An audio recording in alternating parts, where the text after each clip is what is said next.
दोस्तों हम उन सारे प्रश्नों की बात करने वाले हैं जो 3 मार्क्स के यानी कि 3 नंबर के आने वाले हैं आपके इस एग्जाम में यानी कि इस परीक्षा में। तो अगर यूपी बोर्ड में हम वो क्वेश्चंस करने वाले हैं तो ऑब्वियस सी बात है यानी कि बड़ी जनरल सी बात है कि हमें आने चाहिए और हमें वैसे प्रश्न करने आने चाहिए, तो हम वैसे प्रश्नों को आज सीखेंगे। तो पहला प्रश्न यानी कि 5 सभी खंड कीजिए, सारे के सारे खंड आपको करने हैं। पहला प्रश्न समझिए, ये कहते हैं कि दो क्रमागत धनात्मक पूर्णांक ज्ञात कीजिए जिनके वर्गों का योग 365 है। मैंने कहा अच्छा, तो माना पहला धनात्मक पूर्णांक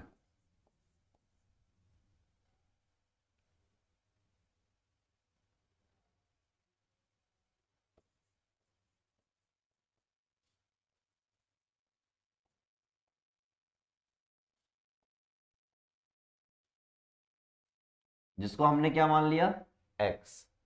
क्रमांगत बताना है तो दूसरा क्या हो जाएगा, हाँ बताइए जल्दी से। अच्छा ठीक है, तो जो आप बता रहे हैं वो सही बता रहे हैं कि सर इसमें एक जोड़ दो, जोड़ दिया। अब वो कह रहे हैं इनके वर्गों का, एक ये है और एक ये है, इनके वर्गों का योग 365 है। तो प्रश्न अनुसार, प्रश्नानुसार ठीक है, क्या हो गया, इसका वर्ग और इसका वर्ग ये बराबर है 365 के। मैंने ठीक है, चलते हैं आगे की तरफ। तो ये एक्स स्क्वायर प्लस यानी एक्स का वर्ग, इसको जब आप खोलने जाओगे तो एक्स का वर्ग, 1 का वर्ग और 2x इंटू 1 यानी कि गुणा इतना, ये हो गया आपका 2x वर्ग प्लस 2x माइनस 365 बराबर 0, यानी इधर की तरफ आ गया। 2 से तो कट नहीं सकता, अगर मैं इसको 2 से काटने के लिए जाऊंगा, छोटा करने के लिए जाऊंगा तो कट नहीं रहा, और अगर ये 2 से नहीं कट रहा तो इसी के साथ खेल खेलना पड़ेगा मुझे। खेल लेते हैं, चलिए देखते हैं क्या होता है। यहां पर एक 1 बचा हुआ है, वो क्या था, प्लस का था। किसका था, प्लस का, तो उसको भी लिख लेते हैं क्योंकि उसी की वजह से ये 2 से कटेगा भी। तो ये हो गया आपका 2x स्क्वायर 2x माइनस 364/0। 2 हमने यहां से क्या ले लिया, कॉमन ले लिया, इसको कॉमन लेना बोलते हैं। और यहां पर बचेगा, भाई ये 364 था तो 2 एकम 2, 2 अट्ठे 16, 2 दूनी 4, इतना बचा। ये 2 जाके उधर 0 हो गया, और अगर ये 2 उधर जाके 0 हो गया तो हमारे पास बचा हुआ है एक्स का स्क्वायर प्लस एक्स माइनस 182 बराबर 0। 182 के टुकड़े कर लीजिए अलग से, तो मैंने 182 को यहां लिखा, तो 2 निम 18, 2 एकम 2, और ये 13 सत्ते 91, 7 एकम 7, तो 7 दूनी 14 और 13, 14 और 13 का रिलेशन यानी कि जो संबंध होता है वो सही होता है। तो x square plus 14x minus 13x minus 182 बराबर 0। ठीक है, तो भैया यहां से x को हमने कॉमन लिया तो ये 14 यहां आ जाएगा, यहां से -13 कॉमन लिया तो x प्लस 14 बराबर 0 हो जाएगा। और अगर ऐसा हो गया तो एक बार फिर हमने x प्लस 14 कॉमन ले लिया तो क्या बचेगा, x माइनस 13 बचेगा जो कि बराबर 0 के है यानी 0 के है। फिर हम क्या करेंगे, x प्लस 14 एक नंबर हो गया और x माइनस 13 एक नंबर हो गया। आपको मालूम है यहां से x बराबर 13 आ जाएगा और यहां से x बराबर माइनस का 14 आ जाएगा। इसको हम भूल जाएंगे, क्यों भूल गए, क्योंकि उन्होंने कहा था कि x जो है वो धनात्मक नंबर है यानी कि पॉजिटिव नंबर है, तो इसलिए इसको भूल गए, तो सिर्फ ये वाला चलेगा। और अगर एक ये वाला हो गया तो जो x प्लस 1 होगा वो क्या हो जाएगा, प्लस का 14 हो जाएगा। तो मैं ये कह सकता हूं कि जो आपसे 2 नंबर पूछे गए हैं वो 13 और 14 होंगे। सही है, आसानी से प्रश्न का उत्तर हो गया, वही हमें करना था। अगले प्रश्न की तरफ दौड़ पड़ते हैं और उसको करने की कोशिश करते हैं। इन विच रेशो यानी कि बिंदु, दिस बिंदु यानी कि ये बिंदु और ये बिंदु, ये बिंदु इन दोनों बिंदुओं को जोड़ने वाले रेखाखंड को किस अनुपात में विभाजित करेगा। यानी कि आपसे m अनुपात n के बारे में बात हो रही है। मैंने कोई दिक्कत नहीं, बता देंगे। मैंने कहा ये लो, ये आपका a हो गया, ये आपका b हो गया। a आपका जो है -6 10 है, b आपका जो है 3 - 8 है, और जो मध्य बिंदु है, एक बिंदु के बारे में जिसके बारे में बात करनी है, वो आपका क्या है -4, 6 है। ये बिंदु मान लीजिए P है। क्या है ये? P बिंदु है। ठीक है, अब हमें मान ज्ञात करना है, तो मान ज्ञात करने के लिए इसको हम M मान लेते हैं और इसको हम N मान लेते हैं। और इसके लिए क्या लगेगा? फॉर्मूला लगेगा, यानी सूत्र लगेगा। सूत्र क्या होता है? अगर आपको पता है तो अच्छी बात है, नहीं पता है तो भी कोई दिक्कत वाली बात नहीं है। मैं लिख देता हूं -4, यानी कि ये -4 बराबर होगा दिस इंटू दिस, यानी दिस गुणा दिस के, यानी कि 3 गुणा। अच्छा, एक चीज और मैं आपको बताऊं, जब भी आपको अनुपात ना पता हो तो उस केस में अनुपात आप क्या मानेंगे? उस केस में आप अनुपात मानेंगे k/1। क्या मान लेंगे? k/1।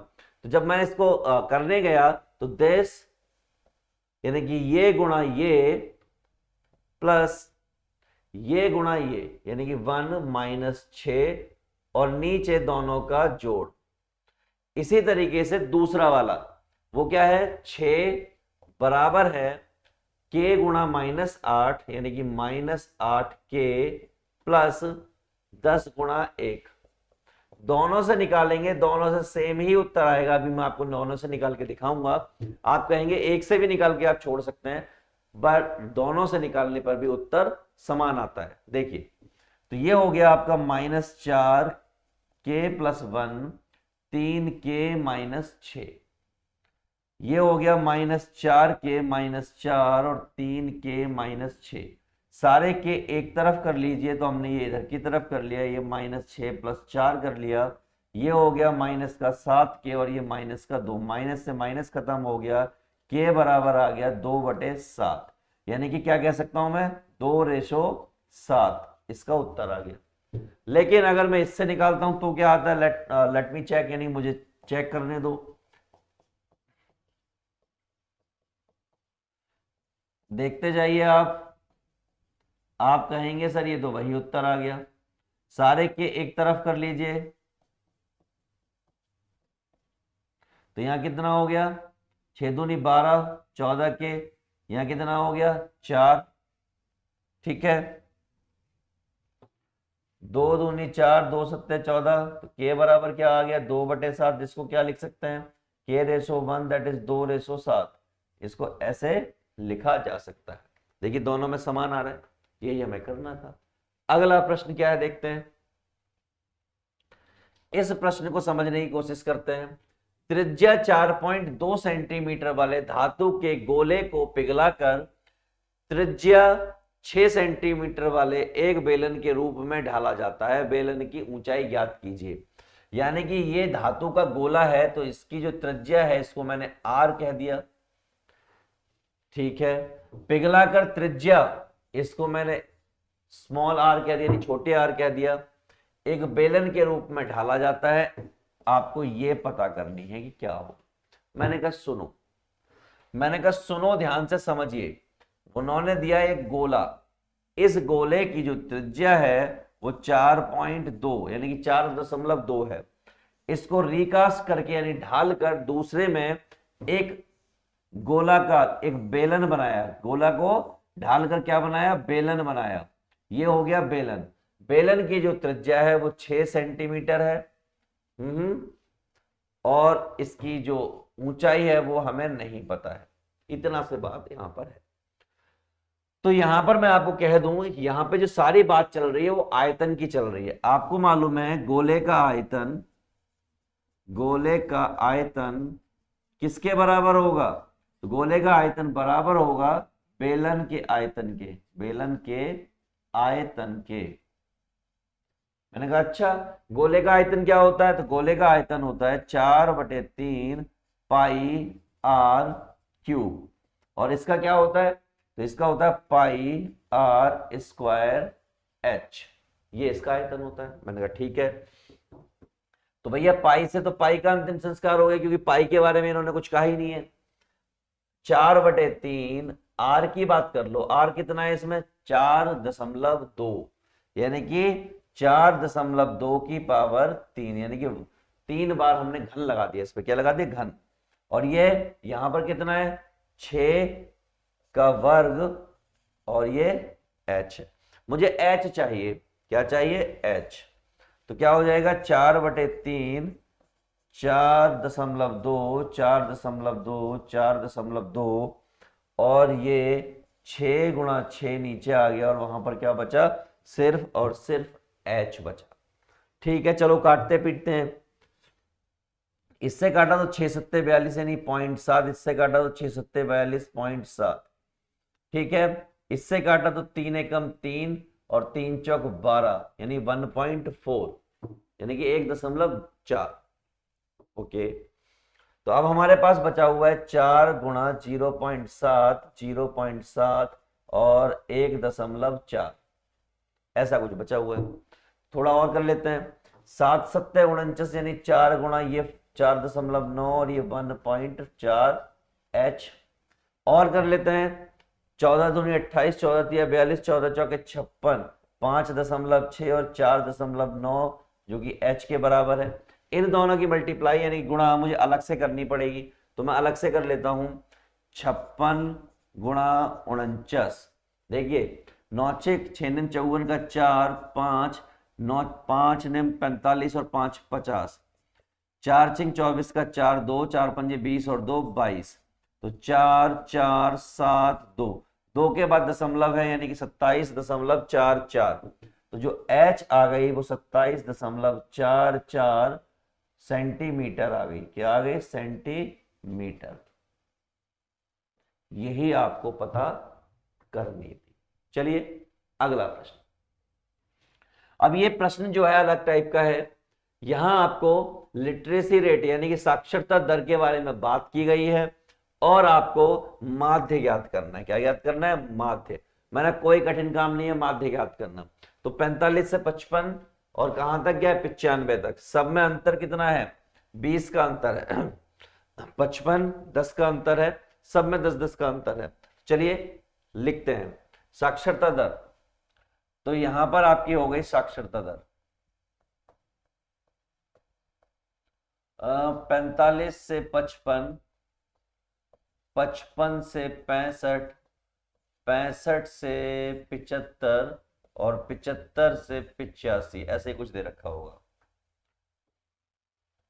45 से 55, 55 से 65, 65 से 75, 75 से 85 और 85 से 95।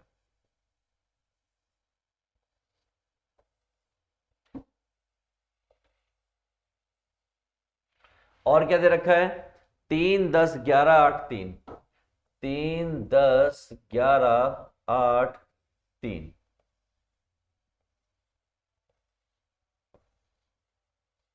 इसको क्या बोला है इन्होंने?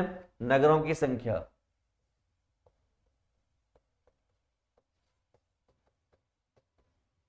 ठीक, चलिए तो सबसे पहले आपको क्या पता होना चाहिए, मैं आपको वो बता देता हूं। सबसे पहले आपको एक्स आई पता होना चाहिए, ये आपका एफ आई है, और उसके बाद एफ आई एक्स आई पता होना चाहिए। क्यों पता होना चाहिए? क्योंकि अगर आपको माध्य निकालना है तो माध्य का जो सूत्र होता है वो ये होता है। क्या होता है? ये होता है। तो ये आपको पता होना चाहिए। मैंने कहा इसमें कौन सी बड़ी बात है, अभी पता कर लेते हैं। लो पता कर लिया। 8 और 3 11 11 22 और 10 22 और 10 32 32 और 3 35। ये हो गया यहां पर इसका जोड़ा। इसका हिसाब किताब पूरा। माध्य कैसे निकलेगा, मतलब इन दोनों का एक्सआई कैसे निकलता है? 45 और 55 को ऐड करते हैं। तो 45 और 55 को अगर मैं ऐड कर रहा हूं तो एक्चुअली यानी सच में मैं 50 और 50 को ऐड कर रहा हूं, यानी 100, यानी कितना आ गया? ये आ गया आपका 50। 65 और 55 को अगर ऐड कर रहा हूं तो भैया 5 इधर डाल दिया तो 60 और 60 120 हो गया, 120 को जब ऐड किया तो 60 हो गया। तो 10 10 का अंतर मुझे दिखाई दे रहा है।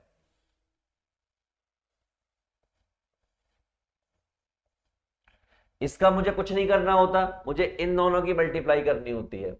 तो 3 पंजे 15, 150 आपका ये आ गया, 600 आपका ये आ गया, 11 सत्ते 70 आपका ये आ गया, 8 अट्ठे 64 आपका ये आ गया, और लास्ट में 9 27 आपका ये आ गया।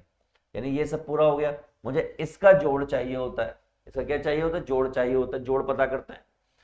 0 5 7 5 12, 12 और 4 16, 12 और 4 16, 16 और 7 की अगर बात करोगे तो 16 में अगर 4 जोड़ दिए मैंने तो 20 हो गए, 3 23 हो गए, 3 2 3 और 6 9, 9 और 7, 7 दूनी 14, 16, 16 और 2 18, 18 और 6 की बात करूंगा तो 34, 18 और 6 की बात करने पर 34 हो गया।